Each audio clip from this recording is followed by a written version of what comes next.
गुलामी के कालखंडों में झूलते हुए कार्य किए हैं।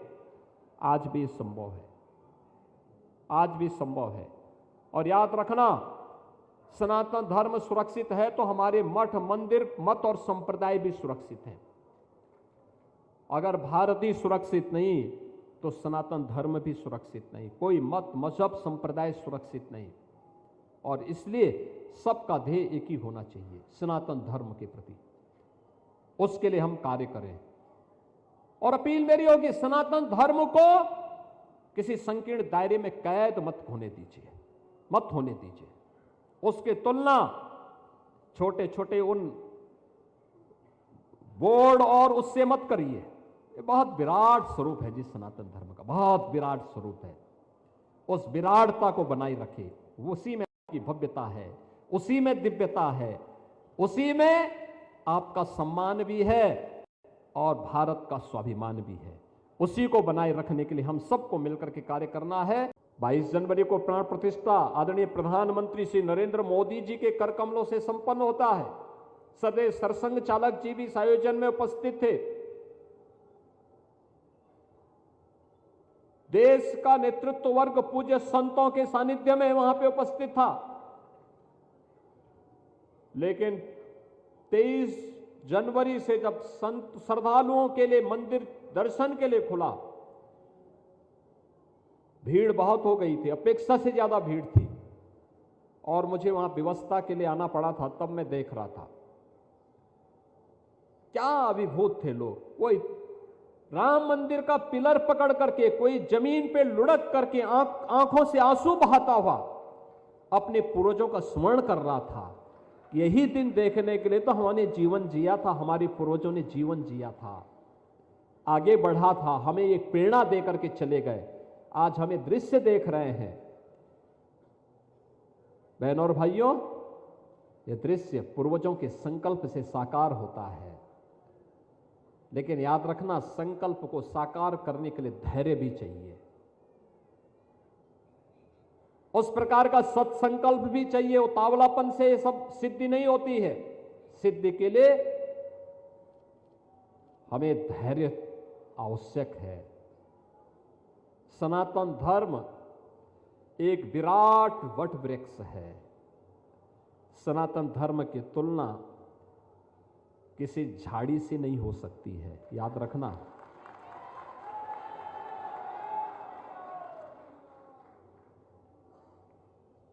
बहुत संकीर्ण मानसिकता से हम लोग सनातन धर्म की चर्चा करते समय कभी भी कोई ये बात न कहे। याद रखना, सिख गुरुओं ने भी इस बात को कहा था। गुरु गोविंद सिंह जी महाराज ने कहा था, सकल जगत में खालसा पंथ गाजे, जगे धर्म हिंदू सकल भंड भाजे। गुरु गोविंद सिंह जी महाराज ने इसी धर्म के लिए अपने आप को बलिदान किया था। अपने 4 पुत्रों को इस सनातन धर्म के लिए बलिदान किया था।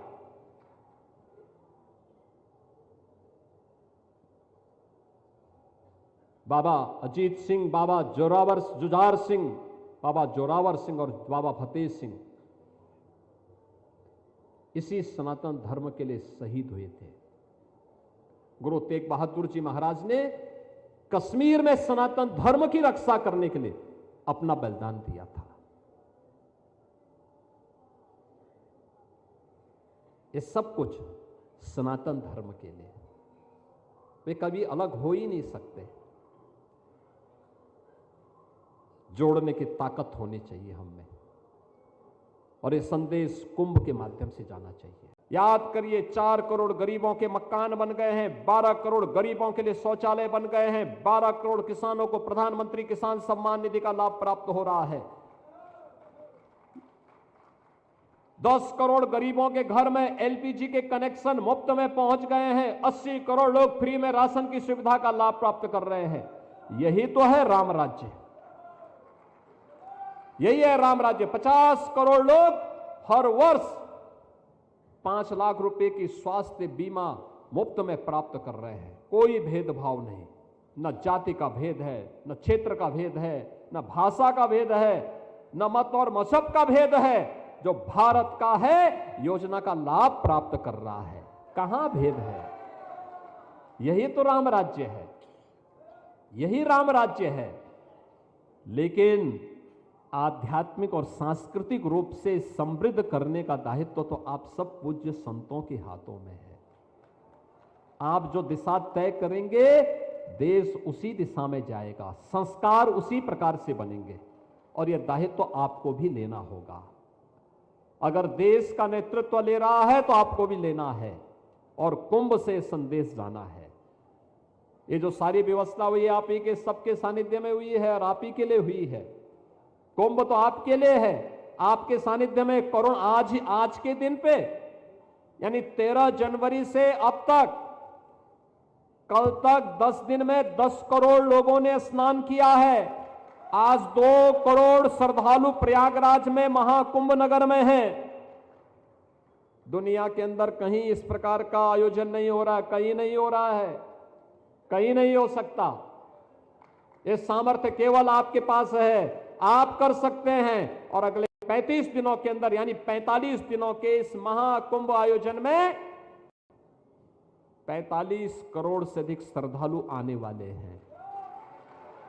45 करोड़ से अधिक श्रद्धालुओं का मतलब दुनिया की तीसरी बड़ी आबादी, तीसरी बड़ी आबादी। इतनी बड़ी ताकत किसी के पास नहीं है दुनिया में, ये केवल भारत कर सकता है।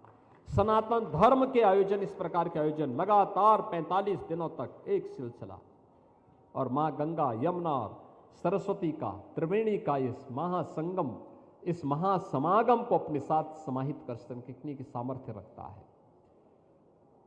आप एकता पे ध्यान दीजिए, भारत समृद्धि की नई ऊंचाई को प्राप्त कर लेगा। आप बांटने वाली ताकतों से सावधान रहिए। भारत अपनी समृद्धि को और अपना स्थान पुनः विश्व के अंदर बना लेगा, कोई समस्या नहीं उसमें। लेकिन एक प्रयास हमारे स्तर पर भी होना चाहिए, और इसलिए मैं आप सबसे एक विनम्र अपील करूंगा, कुंभ का संदेश एकता का संदेश होना चाहिए। कुंभ का संदेश ऐसा संदेश होना चाहिए कि हम जाति के नाम पर नहीं बटेंगे, क्षेत्र और भाषा के नाम पर नहीं बटेंगे, किसी अन्य वाद के आधार पर नहीं बटेंगे। हम सनातन धर्म के अंदर भले ही हमारे हर उपासना विधि अलग अलग हो, पंथ मत और संप्रदाय अलग अलग होंगे, लेकिन सबका लक्ष्य सनातन धर्म के मूल्यों की रक्षा करते हुए भारत की मजबूती होनी चाहिए। भारत एक भारत और श्रेष्ठ भारत का होना चाहिए। याद करिए 1980 के बाद जब भी कोई कुंभ और महाकुंभ का आयोजन हुआ, विश्व हिंदू परिषद के नेतृत्व में पूज्य संतों ने जो भी संकल्प लिया वह संकल्प मूर्त रूप लिया, और ये हम सब की वर्तमान पीढ़ी का सौभाग्य है कि सरदेव अशोक जी वह केंद्र बिंदु थे विश्व हिंदू परिषद के, जिनके नेतृत्व में पूज्य संतों के आशीर्वाद से जो संकल्प पारित होते थे, वे संकल्प एक एक करके आज हम सबको अपनी आंखों से देखने को मिल रहे हैं। गत वर्ष पूरी दुनिया ने देखा है, हर सनातन धर्मावलंबी ने महसूस किया है कि अयोध्या में से राम जन्मभूमि पर 500 वर्षों का इंतजार समाप्त हुआ। मर्यादा पुरुषोत्तम प्रभु श्री राम अपने भव्य और दिव्य मंदिर में विराजमान हो रहे हैं। आज आपने देखा होगा कितने लोग अयोध्या जा रहे हैं। मैं एक आंकलन निकाल रहा था, 2016 में अयोध्या में कुल 2,36,000 श्रद्धालु गया था, और जब हम लोग 2024 का आंकड़ा देख रहे थे, 2024 में यह संख्या बढ़ करके 12 से 15 करोड़ पहुंच गई। कितना भव्य रूप है। एक नई अयोध्या के दर्शन हो रहे हैं, एक नई काशी के दर्शन हो रहे हैं। प्रयागराज के इस नए कुंभ में भव्य और दिव्य कुंभ का दर्शन हो रहा है। आस्था और आधुनिकता एक साथ दिखाई दे रही है। अविरल और निर्मल गंगा के दर्शन हो रहे हैं। ये सब इन पूज्य संतों की साधना का परिणाम है, उनके संकल्प का मूर्त रूप है।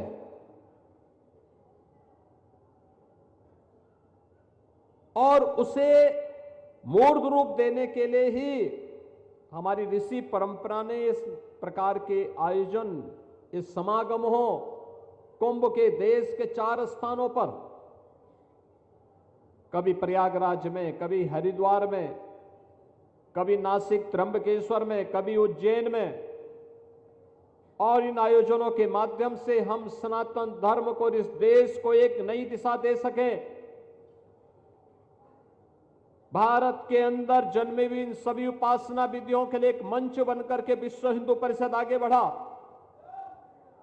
चाहे वह सनातन धर्म की परंपरा से, वैदिक परंपरा से जुड़े हुए संतों की परंपरा हो, या फिर बौद्ध परंपरा से जुड़े हुए हमारे बनते और उनसे जुड़े हुए पूज्य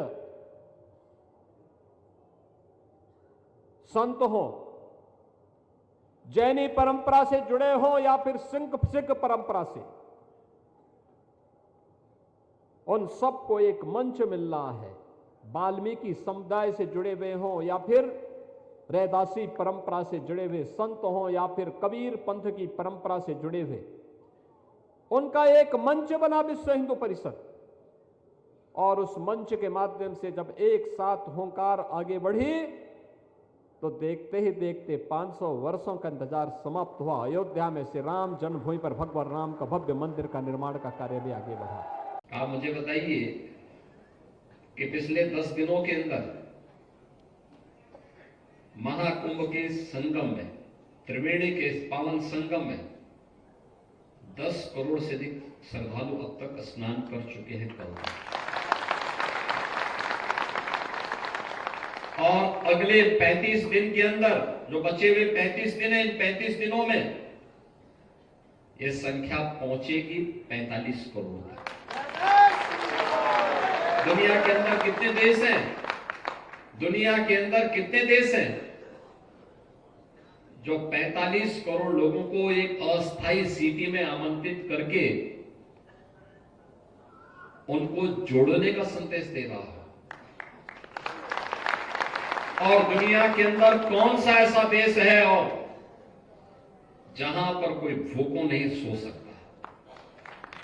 किसी भी अखाड़े में जाएंगे, किसी भी शिविर में जाएंगे, वहां पर उसको 2 जून की रोटी मिल जाएगी, आशीर्वाद में मिलेगा, दक्षिणा भी मिलेगा और प्रसाद भी प्राप्त होगा।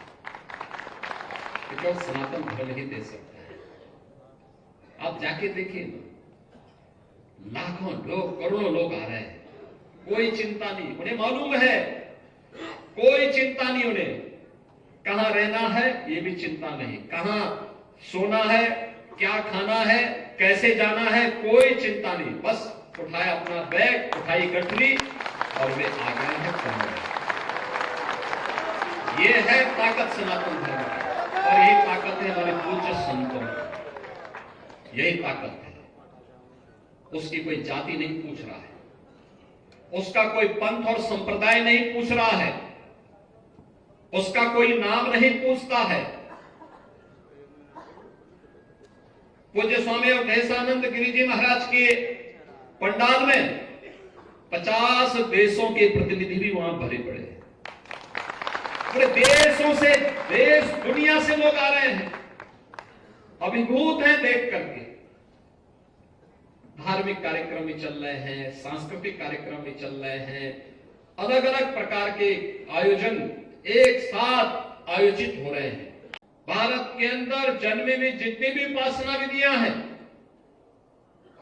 वे पंथ और संप्रदाय की उपासना विधि से भले ही अपने संप्रदाय के साथ जुड़े हुए हों, लेकिन निष्ठा और आत्मा सबकी सनातन धर्म में बसती है। इसीलिए तो हम सब एक साथ यहां बैठे थे, एक साथ बैठे, कोई भेद नहीं। जब हम संत एक साथ मिलते हैं तो ऐसे मिलते हैं जैसे गुरु भाई मिल रहे हो आपस में, कोई भेद नहीं होता। हम लोगों पे भी, मैं तो इस चीज को अक्सर देखता हूं, कि कभी कोई ऐसी बात आती है, कहीं किसी संत पे संकट आता है, हम उस समय संप्रदाय नहीं देखते कि नाथ संप्रदाय का है या कोई मेरा परिचित संत है। अरे संत है, वो संत तो सनातन धर्म के लिए काम कर रहा है, उसकी उपासना भी अलग हो सकती है, वो एक दर्शन विशेष को लेकर चल रहा है। सबका उद्देश्य तो एक ही है, एकम सद विप्रा बहुधा भवन्ति, यही हमारा लक्ष्य है। और इसीलिए महाकुंभ के इस पावन आयोजन के साथ, उसी पवित्रता के साथ हम सबको एक संदेश देना है, देश दुनिया से आए हुए लोगों को देना है। और जो बार बार जिसके बारे में प्रधानमंत्री जी का आग्रह है कि महाकुंभ का संदेश एकता से ही अखंड रहेगा देश। याद रखना, भारत सुरक्षित है तो हम सब सुरक्षित हैं। भारत सुरक्षित है, हर संप्रदाय, हर पंथ सुरक्षित है। और अगर भारत के ऊपर कोई संकट आएगा तो संकट सनातन धर्म पर आएगा। सनातन धर्म पर संकट आएगा तो भारत के अंदर का कोई भी पंथ और संप्रदाय अपने आप को फिर सुरक्षित महसूस न करे, और संकट सबके ऊपर आएगा। दक्षिण पूर्व एशिया के तमाम देशों में आप जाएंगे, जहां भी सनातन धर्म पहुंचा है, भारत की सनातन संस्कृति पहुंची है, वहां पर उन्होंने अपने कार्य से, अपने व्यवहार से, वहां पर भारत के मूल्यों और आदर्शों ने वहां के समुदाय को अपनी ओर आकर्षित किया, सनातन धर्म के मूल्यों के साथ उन्हें जोड़ने का काम किया। आज भी आप दुनिया के अंदर देख सकते हैं, दुनिया के तमाम ऐसे देश हैं जो अहिंदू होने के बावजूद भी, जिन्होंने राम की, कृष्ण की या फिर बुद्ध की परंपरा को स्वीकार किया है और बड़े गौरव के साथ उस परंपरा के साथ जुड़ने में अपने आप को गौरवान्वित महसूस करते हैं। आप इंडोनेशिया में चले जाइए, उपासना विधि इस्लाम है, लेकिन कोई उनसे पूछेगा, किसी इंडोनेशिया वासी से कोई पूछेगा कि आपके पूर्वज कौन हैं, तो कहेंगे राम हमारे पूर्वज हैं। आप कंबोडिया में चले जाइए, लाओस में चले जाइए, आप वहां पर जाकर के पूछिए, थाईलैंड में चले जाइए, पूछेंगे कौन है, तो लोग कहेंगे कि हमारे पूर्वज तो बुद्ध थे, महात्मा बुद्ध थे, तो बुद्ध के साथ अपना संपर्क संवाद बनाते हैं। आप दुनिया के अंदर किसी न देश में जाइए, किसी न किसी रूप में भारत के साथ वे जुड़ते हुए दिखाई देते हैं। एक अंधकार का युग था, आज से उभर करके हम लोग फिर आगे बढ़ रहे हैं। लेकिन जितना सकारात्मक माहौल है, उतनी ही चुनौतियां भी होती हैं, उतनी ही चुनौतियां भी होती हैं। और याद रखना, कोई भी धर्म, हमें दो चीजों का ध्यान बहुत मजबूती के साथ रखना होगा। सनातन धर्म एक विराट वट वृक्ष है, उसकी तुलना किसी झाड़ और झंकार से नहीं करनी चाहिए, छोटेपन से नहीं करनी चाहिए। दुनिया के अंदर अन्य संप्रदाय हो सकते हैं, पंथ हो सकते हैं, सेक्ट हो सकते हैं, उपासना विधि हो सकती है, धर्म तो एक ही है, वह सनातन धर्म है, यही मानव धर्म है।